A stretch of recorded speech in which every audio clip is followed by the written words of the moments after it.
Hello, everyone, and welcome to our Top 5 series for Ryerson's alumni and friends. My name is Christian Mehta, and I am the AVP of Engagement at the university. Today, we have a very special presenter, our very own President and Vice Chancellor, Dr. Mohamed Lachemi. Before I introduce President Lachemi to you, I want to pay my respects to the Indigenous peoples, elders, and ancestors who stewarded and cared for the nature and people who lived on the land that was taken from them and where Ryerson is located today.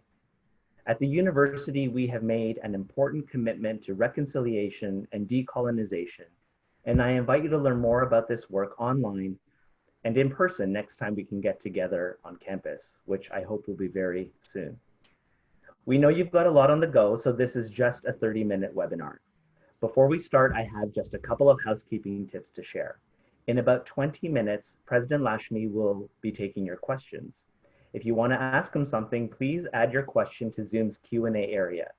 Your cameras and mics are off, so I'll be selecting questions from there. We're also recording this session, so if you want to rewatch it or share it with your networks, please look for a message from us in your inbox over the next day or two. Okay, so on to today's presenter. Dr. Mohamed Lachemi was appointed President and Vice Chancellor of Ryerson University in 2016 and reappointed to a second term concluding in 2026. An internationally recognized researcher and accomplished academic administrator, he has been a key contributor to the growth of Ryerson over a transformational time in the university's history. As president, he has contributed to the success of the DMZ, named the #1 university-based incubator in the world. He has overseen the development of Rogers Cybersecure Catalyst, a national center for cybersecurity, and navigated approvals for the new and innovative law school we have. The incoming class actually begins in just a few short weeks.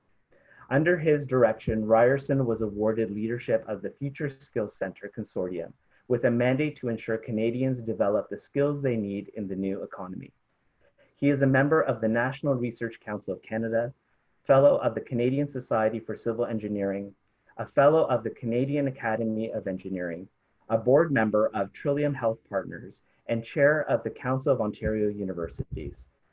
Wow, President Lachemi, thank you for being here. We look forward to your presentation on succeeding in this changing economy. Over to you.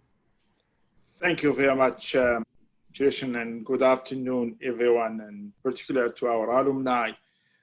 Thank you very much for staying connected. I will be talking today about some attributes and skills that I see as key to personal success. And it's based on my personal experience, as well as what we hear from employers, governments, and educators. Let me start with some background. Universities are constantly thinking about how we can equip our students for success over the next 5, 10, 15, or 20 years. And in this case, I think we have to ask a number of questions. What hard skills will our students need? What challenges are on the horizon that we can meet? And how do we position our university to be ahead of the curve? I will start with skills and behaviors employers are looking for, and we'll end up with 5 key attributes you can develop for future. And I believe those attributes are needed for all of us.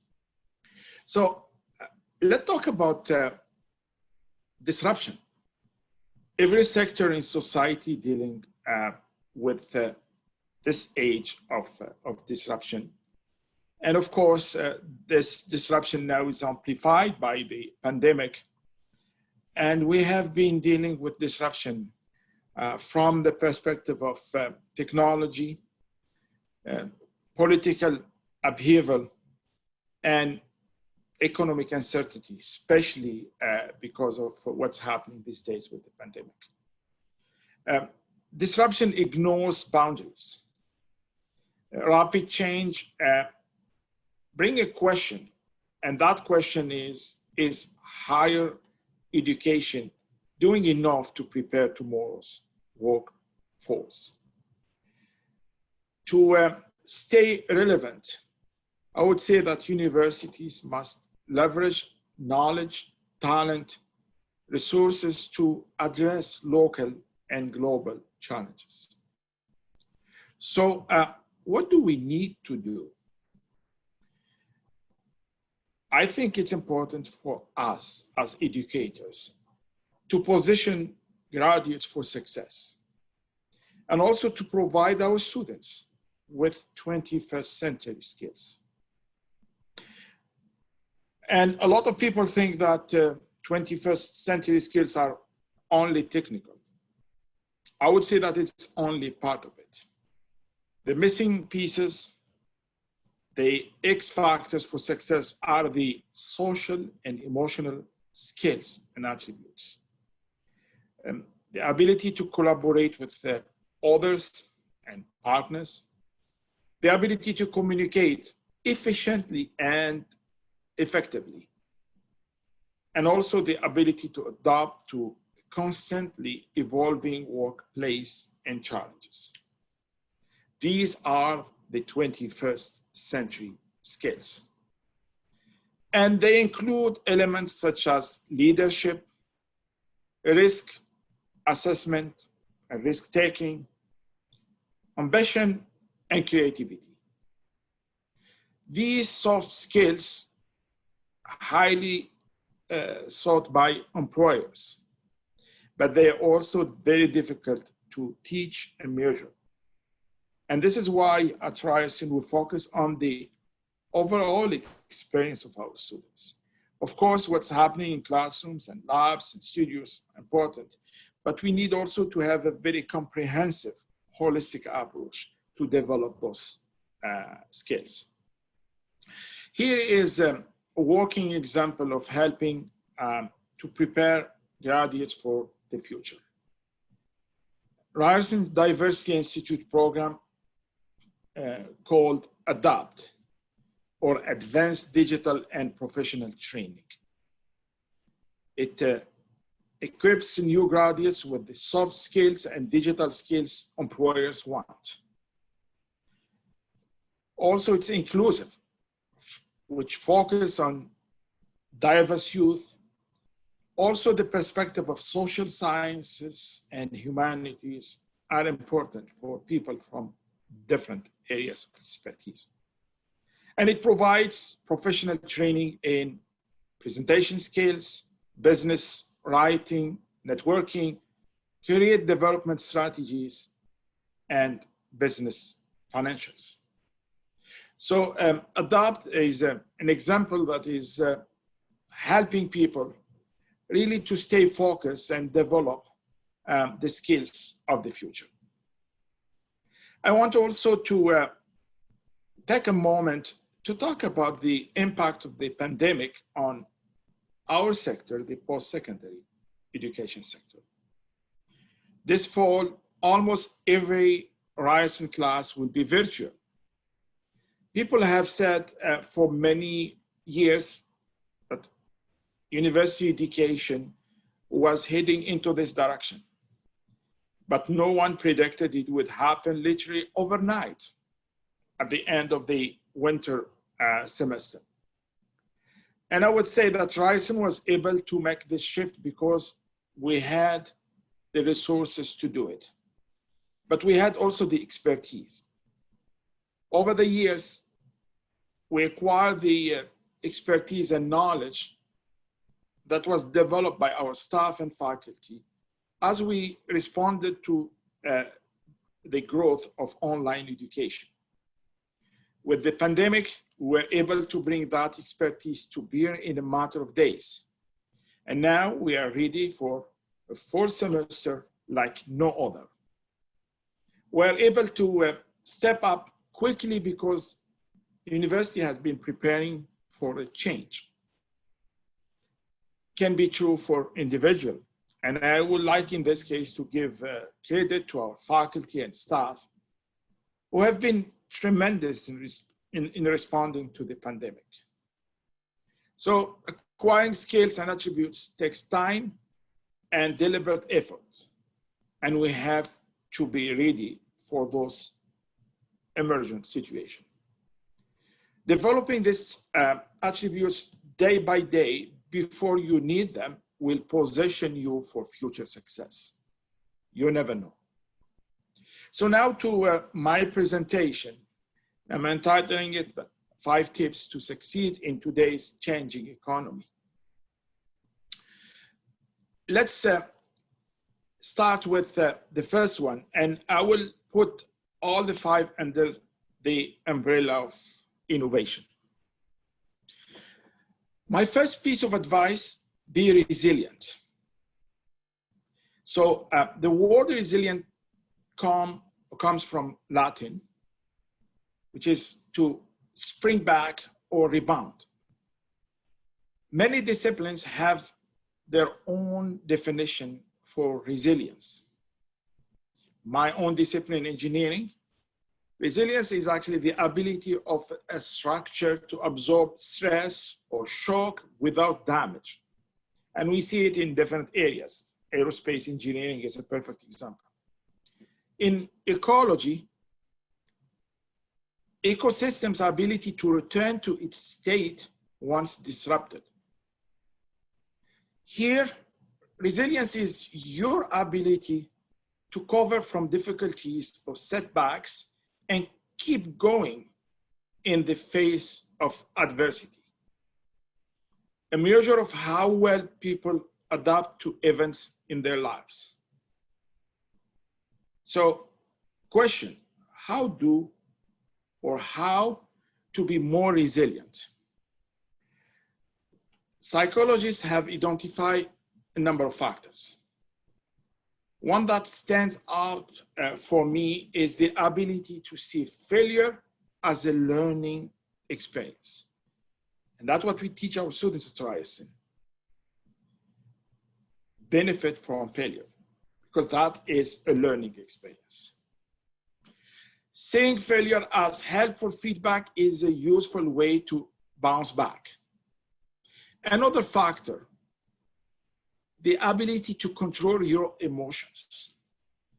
During high stress, your ability to make a rational and cool-headed assessment of what might have gone wrong or how to plan for future outcome next time.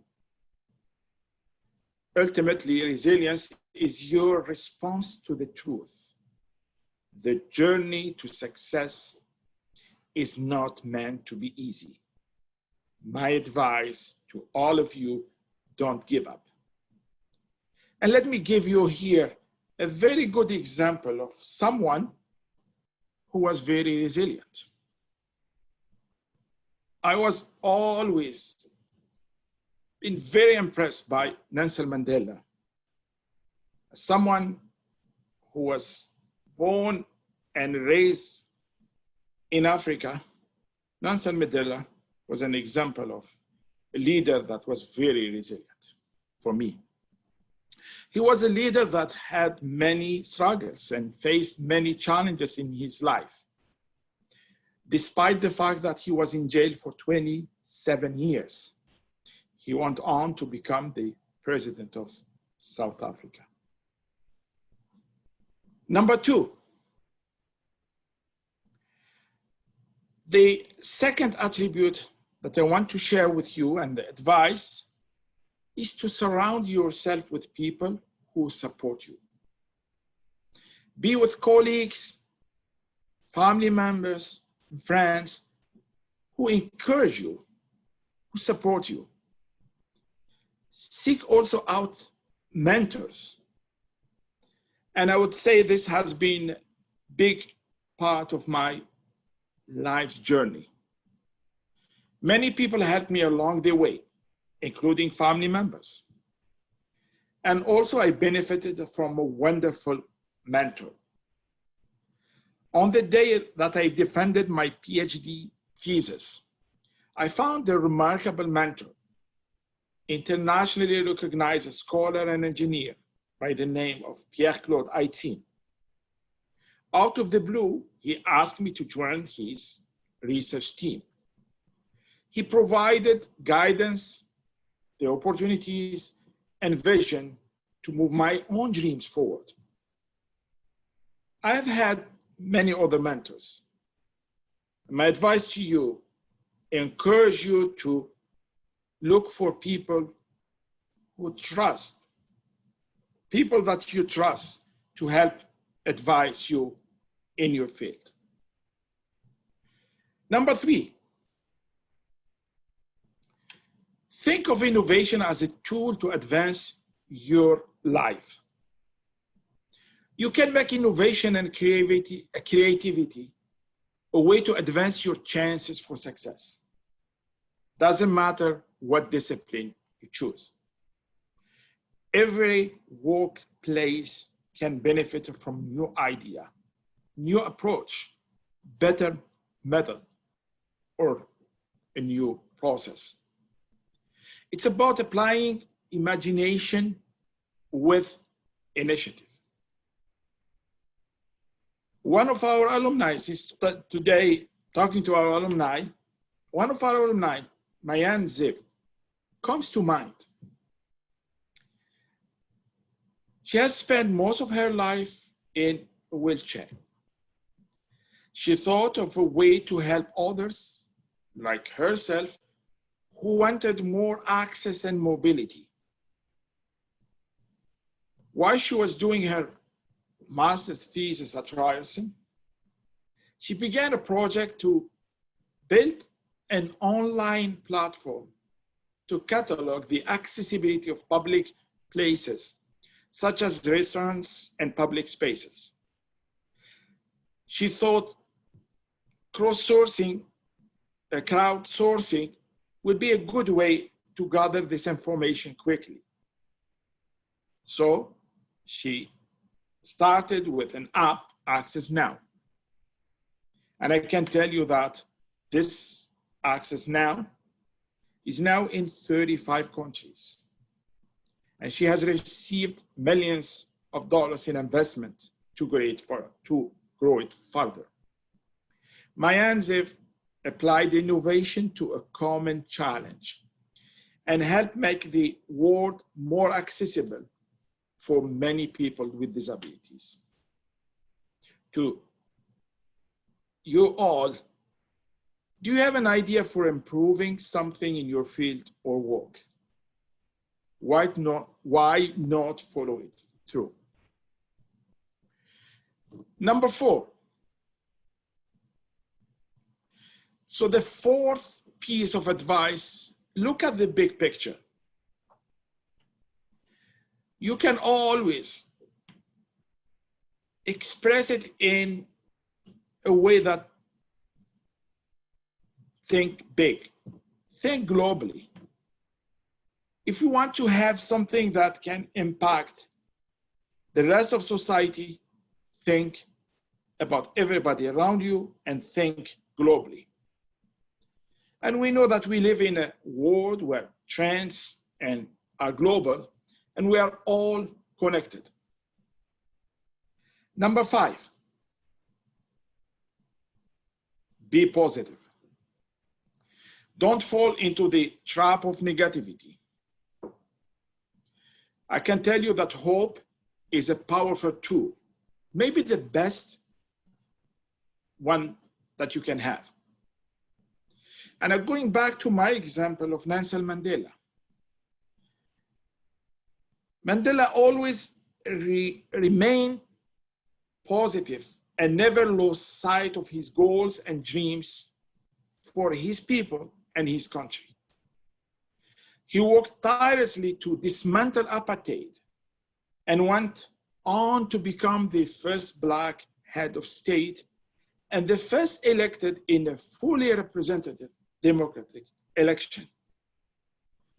There is a lot to be admired in his commitment to his vision of hope for his country.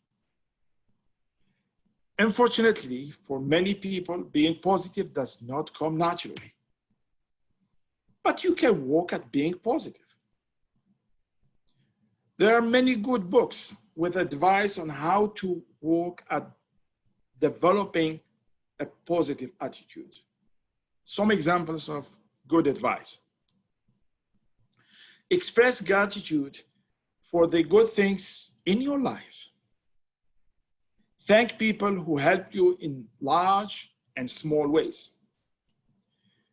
Recognize your negative thoughts, challenge them with positive ones. Stop dwelling on previous incidents or relationships that were negative. Move on. Remember, it is better to give than to receive. Try a random act of kindness. Perhaps most important, avoid negative people. Their influence can make tremendous difference. So, to conclude, my 5 points for success are: 1, be resilient. 2, surround yourself with supporters and mentors. 3, make innovation a part of your life. 4, look at the big picture and dream big. And 5, be positive.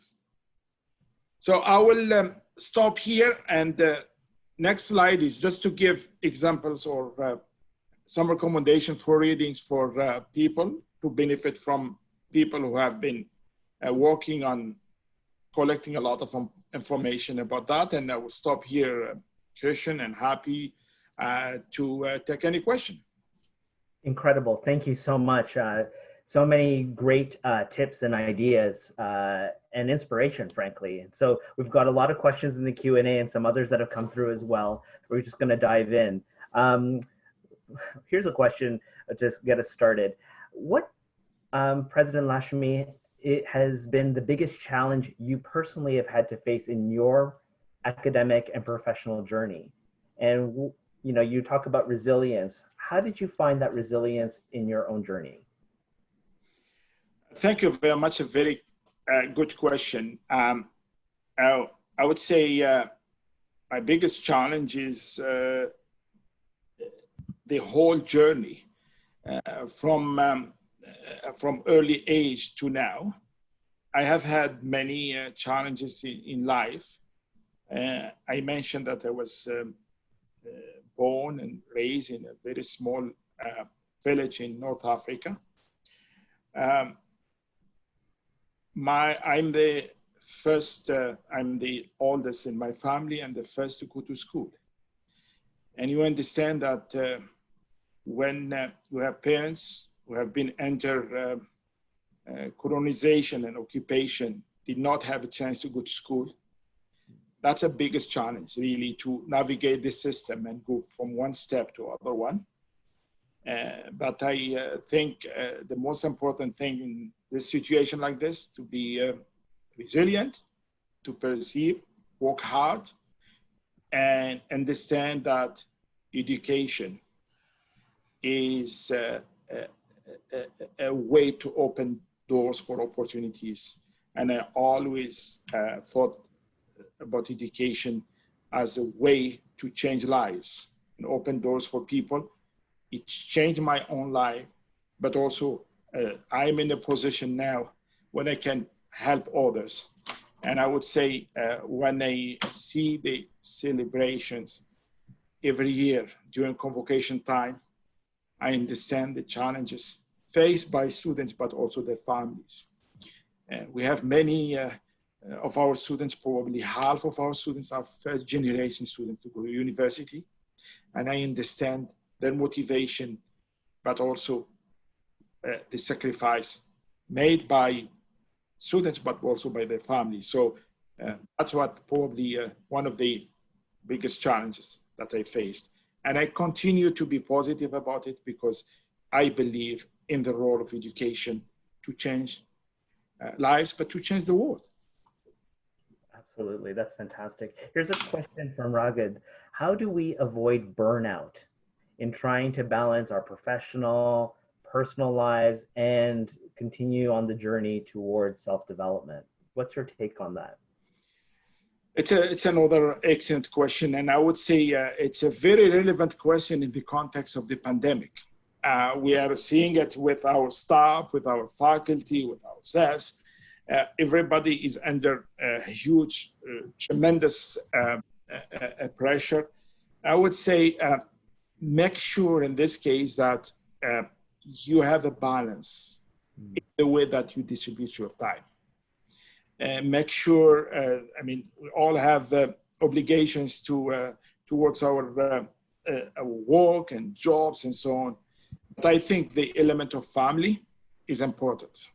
Find that comfort within your family, really to give you a good balance. And I would say if there's anything that positive comes of the pandemic is the time that I see people now spending within their families. Mm-hmm. And I would say that's something that is very powerful. And also the importance of friends. And this is why I mentioned in my recommendation the importance of mentors, but also people who can be there to support you with ideas, but also people who can exchange with you and help you navigate this life. And I would say that's very powerful in terms of making sure that we keep a good balance between our obligation to our work and jobs, but also our obligation to our families. But also one thing that I'm seeing a lot during this pandemic time is the ability of people to give their time to the communities, help people who are in difficult situations. That's also a source of energy, a new energy, and this will give the people the ability to recharge, because when you do good things to society, you feel that happiness within you, and that will help all of us. Great. Yeah, absolutely. There's certainly value in having a team of people around you who care. That's important. This is a question from an alumni who reflects on her time at Ryerson as kind of being in a living laboratory, because she was in downtown Toronto, volunteering in the community. Her classes brought her into the community. How does the city continue to influence Ryerson University? Excellent question. That's part of what we do at Ryerson. We define ourselves, I'm talking about as community, as part of the city. And our campus, because of our location in downtown Toronto, is part of a very vibrant community. We don't have walls between us and the rest of the communities around us in downtown Toronto. We are a city builder, meaning that we interact in both ways with the communities around us, with organizations, with partners. And I would say the biggest advantage of this is really giving opportunities for our students to benefit from that type of interaction. I always repeat this to our students, saying that Toronto, the GTA in general, is our living lab. Because learning is not just what's happening in the classroom, as I mentioned, in the lab or in the studio. Learning is also through those interactions. Experiential learning is very powerful, and internship, co-op opportunities. And I know that we are making a lot of progress in many faculties. When I see thousands of students in the Ted Rogers School of Management having those co-op opportunities, that's very powerful. And that also, this is good preparation for them to have successful careers. Very good. We have time for one very brief question. This is about the future. So President Lachemi, if you could look into the future, 10 years from now, what does Ryerson look like? Very good question, but difficult one. We are a university that is always pushing boundaries, a university that is using creative and innovative tools to tackle issues around us.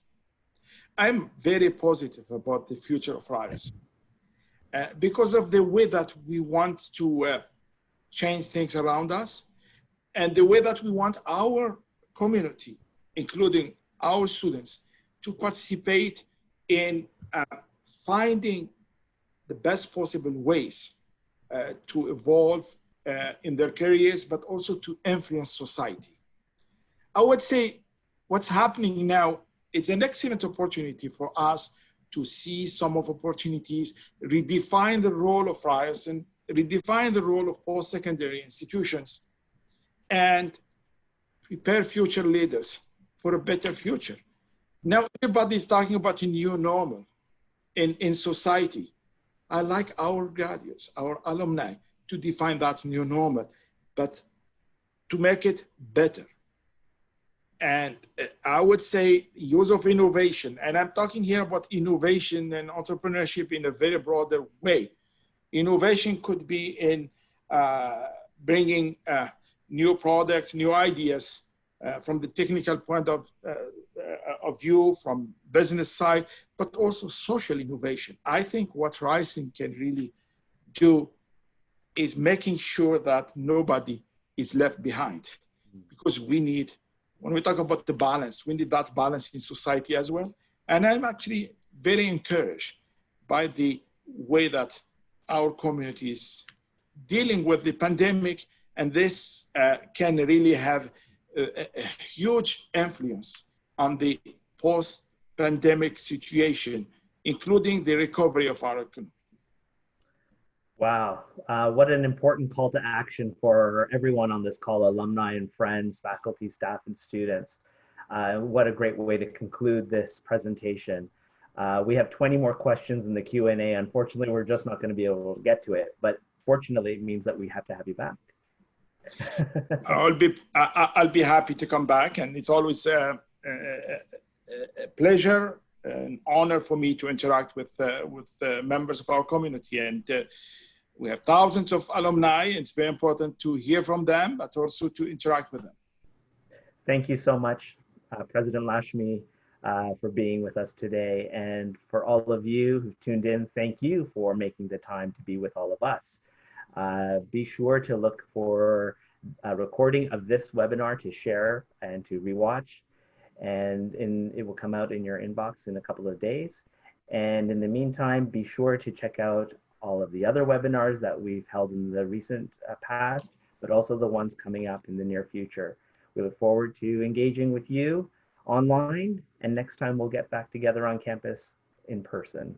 Thanks again, President Lachemi. Thanks to all of you. Have a great afternoon.